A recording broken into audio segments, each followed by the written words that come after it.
welcome to the 4th episode of the automation Let's Play Against All Odds, where we play as a boutique manufacturer of light roadsters and sports cars in Archana.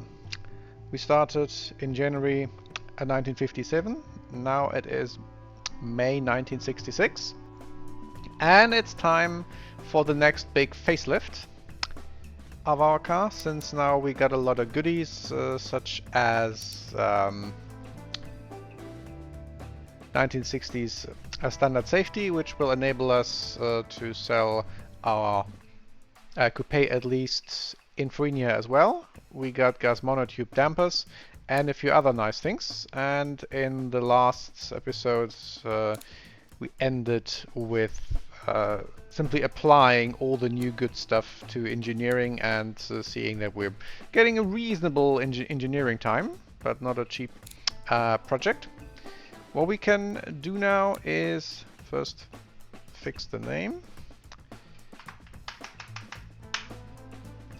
and then add some quality outside of safety, probably outside of body fixtures as well. That's worth checking. Also 2 minor style updates which have no bearing on the stats, but simply it's the careful evolution of this car in the larger shed. So first a new grille, and as usual I have prepared something. So a bit more angular. And second, a rear light cluster, since in Fruinia there are 2 rear lights mandatory, and so they do away with these single lights, which are taken from the parts bin of my other Archana manufacturer, and they replace it with something else and something more recent from the parts bin of my other Archana manufacturer, so the rear light cluster from the Mara Arena wagon.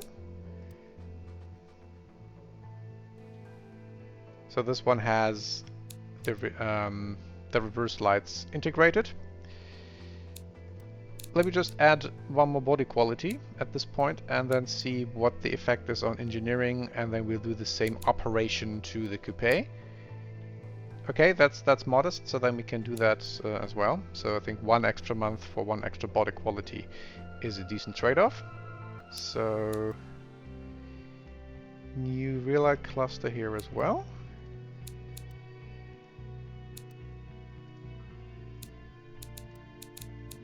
Paste single fixture. That looks good, and also the same new grille.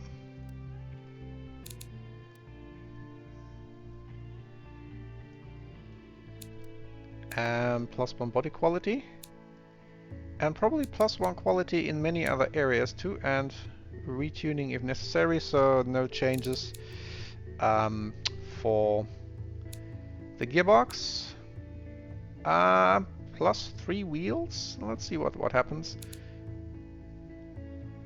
The stats change seems to be worth it. Whoa, what's that? Yeah, what's that brake change? That's because everything becomes better over time. So I guess +2 brakes, because the stats improve, and then you can make it smaller probably. Although this has a big effect on sportiness, interestingly. So let's go back to 190 and simply adjust this a little bit to more sane values. The drums haven't changed that much, but again I have to reduce this line to hug the grip line. Yeah, getting a bit of sportiness from aero, that's good. Interior, I think we adjusted that last time already. How much is the difference in material cost? Yeah, almost 200 bucks, so let's keep it on -1. +1 steering, there's a modest drivability increase. We updated safety already. +3 suspension. It's now gas monotube, so that might not work, but let's see. and a bit more drivability through sway bars. And going to 5 roll angle. Was this too much? No, not really. That's still fine. So we can then add a little bit less, have a little bit less pressure, or even more tooling, depending on what we need. So then let's do the same thing, or the same things for the Coupe. So we had body quality. No, we had the same for the Roadster, not for the Coupe. So we had +2 in body, +2 in drivetrain. Don't need an adjustment here. +3 in wheels, +2 in brakes.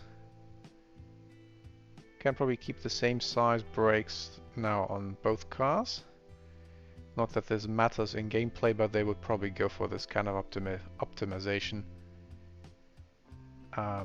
in real life, so that we don't lose stats, but we also want to have front brakes pretty much stronger than the rear brakes for beam balance. +1 aero, interior, we had adjusted that, and also now a decent soft top mechanism and not just something that you can remove if you are handy. Probably need not only 2 hands and not 3 hands for that. +1 in suspension. So here we have now a huge roll angle. So I can reduce ride height. This looks very good. So we can keep it at that.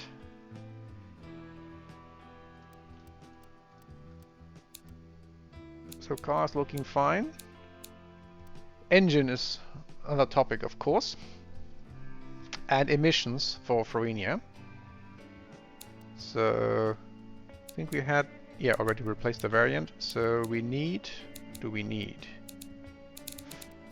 WES Fruinia 72 is 4, 76 is 6. So I think before 76 we'll have one more facelift. So WES 4.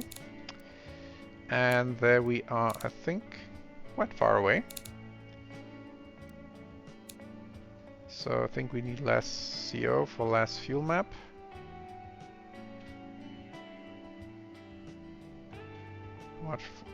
Pretty far off. We can also add quality. Quite a bit, probably +2 in top end, and this all helps. Does bottom end help too? Not really. You think we can do it anyway? It's free, since we have 0 bottom end quality for the 2-liter as well. Let me just check how the engine engineering time looks with these quality changes. Yeah, that's good, and we need less funding. And this bill is still pretty expensive. If we increase tooling, yeah, so we still have some leeway here. We can go for a little bit of reliability. Let's start with the 2-liter, which is probably going to be the bigger culprit anyway. So, nope, here I don't. Here I actually can save a little bit. That I go down to -2 for bottom end, now that the technology has moved on, and we're probably going to lose some power anyway. So +2, exhaust +1, or was that +2 for the other one? Since we had the operation for dual exhaust last time. Yeah, here we have +2, so that's good. And let's start work on emissions here. So we now, thanks to quality, that's now looking a bit better.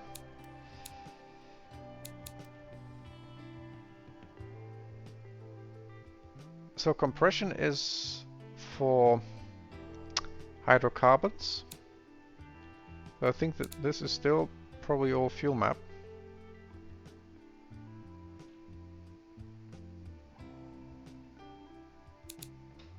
And a bit hydrocarbon too. So that's compression and cam profile.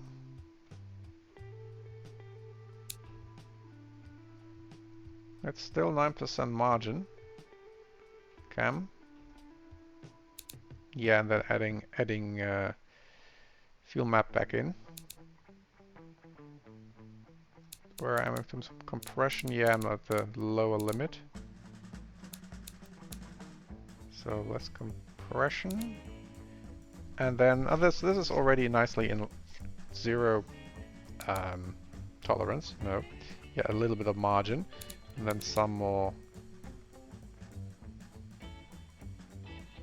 I think one other thing that affects things is top gear. So current emissions are W4, so 27.6. Yeah, so this helps me with carbon monoxide mostly, so longer gearing, and then I can give it more fuel map again. So this is, yeah, give it a little bit of margin.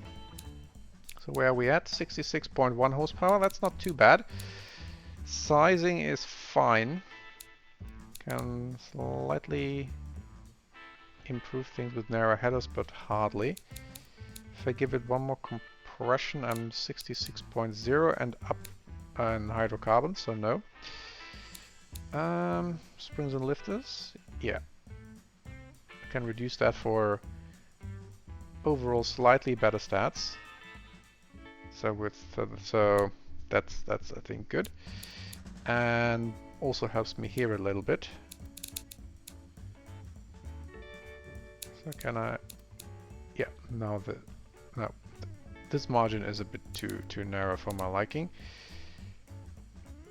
It gets better with less RPM, so I have to adjust gearing probably one more time. This now works. More fuel map. Yeah, that is okay. That's right at the limit, so one back. And recheck gearing. So top end is now set. They want a higher first gear. I can get that. That's actually quite a bit in here. Probably the better tire grip or something.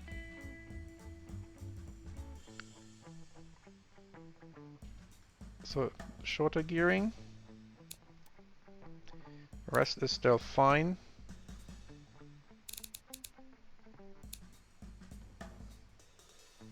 Okay. So this one passes now WES4. Now onto the Roadster. Same thing. Can probably start with top gear length.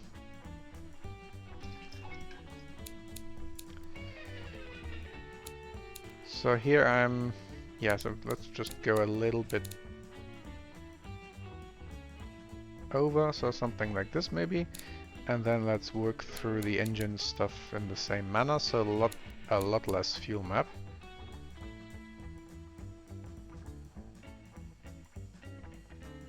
And then this was cam and compression.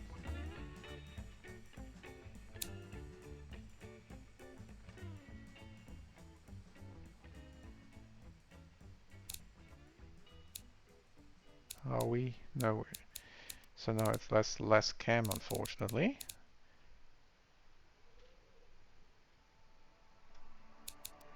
Oh, I still have a. Oh, this isn't really worth it.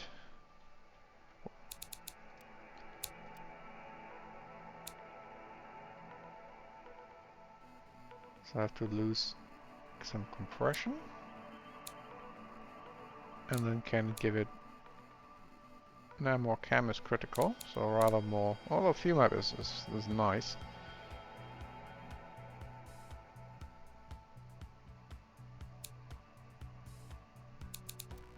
So one less compression. So we still have a bit of a margin here as well. Can probably add one more cam again. And then give it one less fuel map.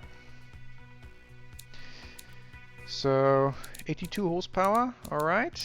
Anything to readjust? Probably exhaust. Yeah. And then headers. So we lost a bit of power here. The others are probably fine. Springs and lifters. No. I think we had it a bit... I reduced the last time to deal with top end RPM. Where we're not running into rev limits. No, we are not. Actually likes a bit to rev more. And has no issues with reliability, so that's great. So yeah, top end a bit higher. Can I add one more compression? It's cutting it very narrowly, so nope. One more fuel map. Yeah, so these are tight margins, but I think reasonable margins. First gear is fine. Want to have a bit narrower spread, although this doesn't really do anything in terms of effective stats. Does the 0 to 100 change? No. Okay, so tires are still good. And now we have a second car that passes emissions.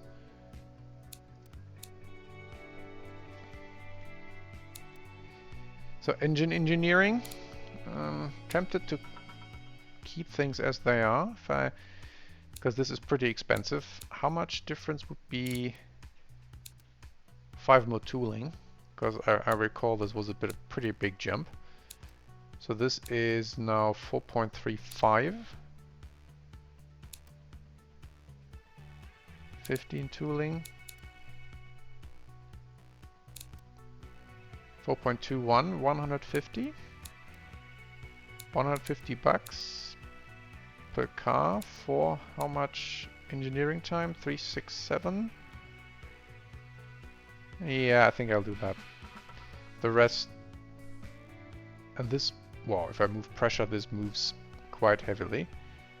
So we'll have to check whether this is actually feasible. We have a little bit in the bank, but not that much. So let's just keep things... Well, I'm going to replace major tooling anyway, because this is now a bit worn and this is a big factor. I'll keep the factory as it is, because this is 650,000 and I don't think we have these to spare. Demand will be very interesting now that we have at least one car that's legal to sell in Fruinia safety-wise.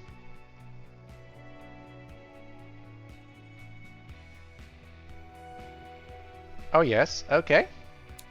So, this almost looks like this is ripe for factory expansion.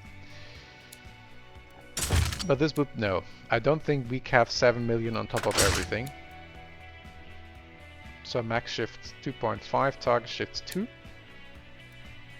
This is now 8.6 per car. If I put target shift to 1, 5.8. Yeah, so target shifts 2. Reducing the quality threshold, so we're producing more cars. 17 coupes. Does tooling quality increase number of cars? A little bit. Automation, now it's probably worth finding the sweet spot. 18, 17, this doesn't change. Just gives more profit, so efficiency doesn't matter. So here is the sweet spot. And here we can probably go to, although 1, but it also doesn't change the amount of cars that we're making, 18 and 17. So I'm leaving it here.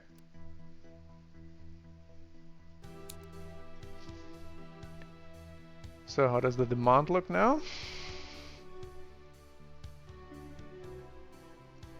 So it looks like we can move up market. so that we make it everything more expensive.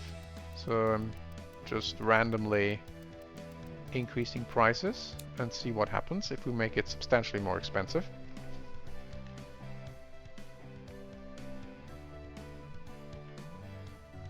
Okay, car engineering.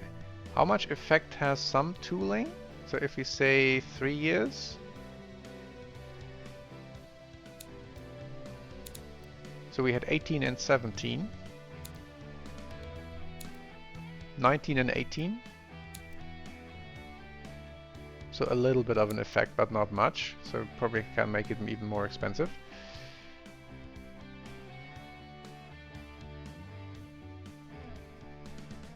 Okay, this looks for some reason better, although I'd hardly changed anything.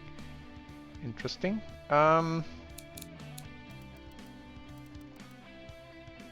So more expensive, so that we have a little bit of breathing room. We can always lower prices.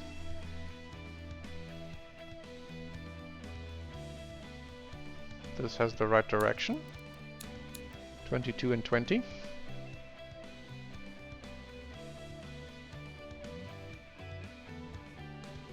Okay, yeah, so that brings us to somewhere in the 2 shifts region.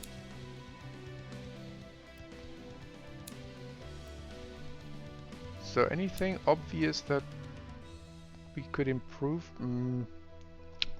Driver assist doesn't do much. Interior is pretty expensive in terms of material cost. Suspension is already at 3.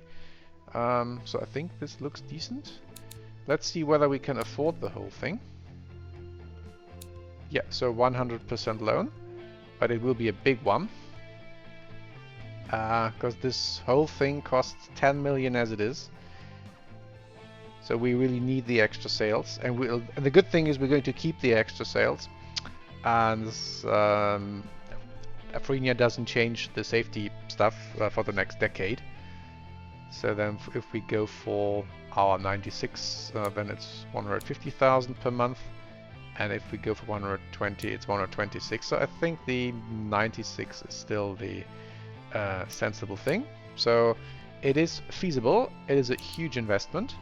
So it probably wouldn't have been feasible to add, what was it, 6 million on top of that for the small factory. So we have to stay inside our shed.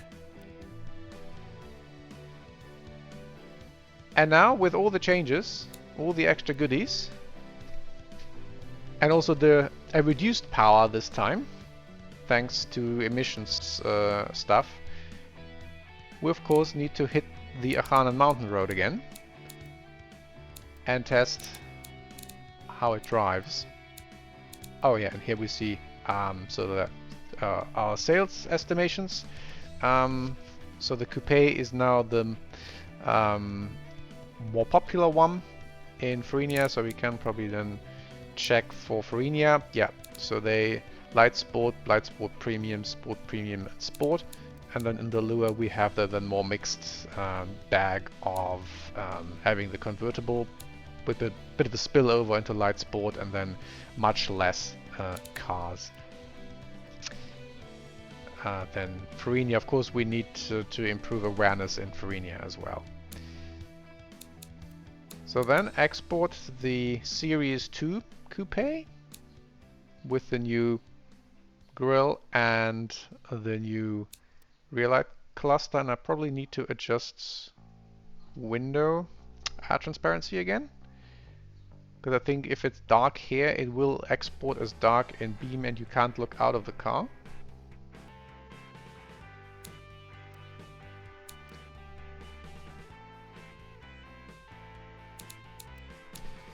Okay, I wonder why this always resets, because this is the correct setting.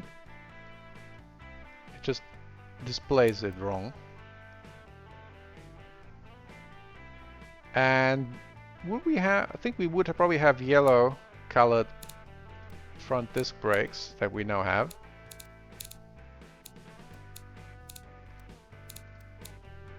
Just for fun. So let's try the export again.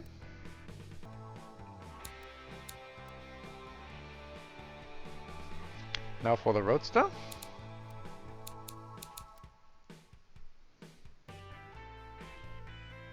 Let's check the... Here it's fine. I'll also paint the brake calipers.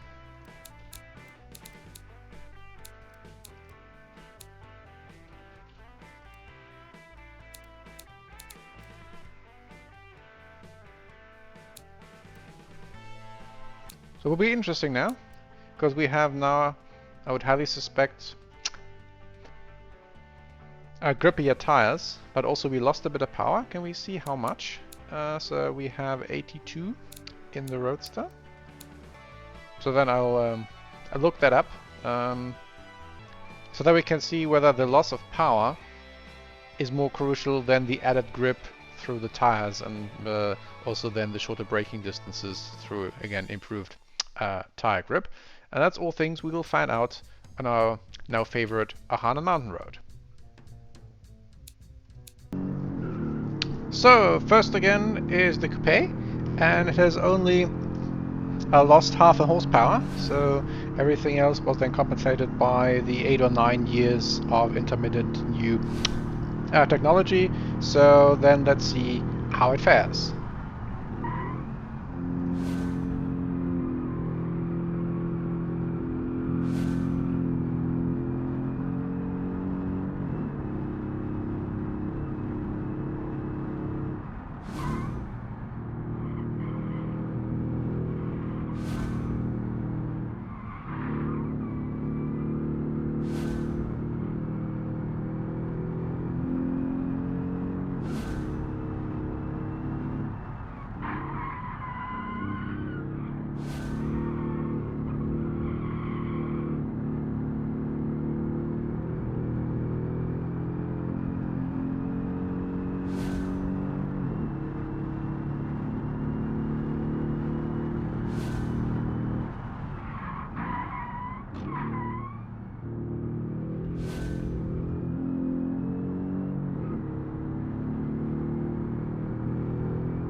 So not only is the Coupe faster than the previous generation, it's also less twitchy overall, so you can drive it with much more confidence, and therefore we can happily put this one into production.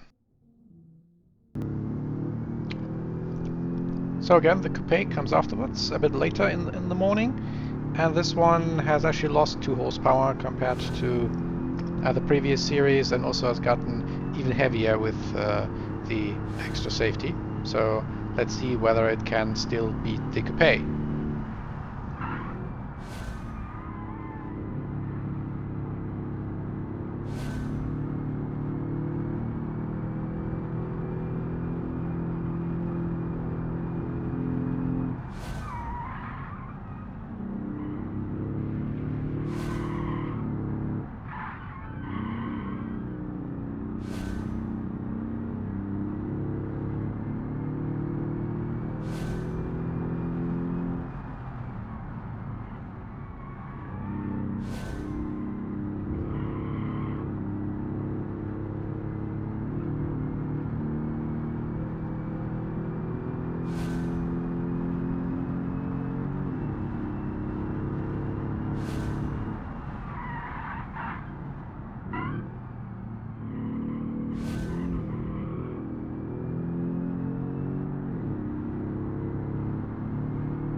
So, surprise, surprise, it's slower than the Coupe, although you saw I missed a gear in the last corner and that certainly wasn't ideal. But it's overall a bit more sluggish, a bit more of a cruiser, this is less engaged into the corners. So I think overall it's a rather fair assessment where it is, but also very, very nice to drive still.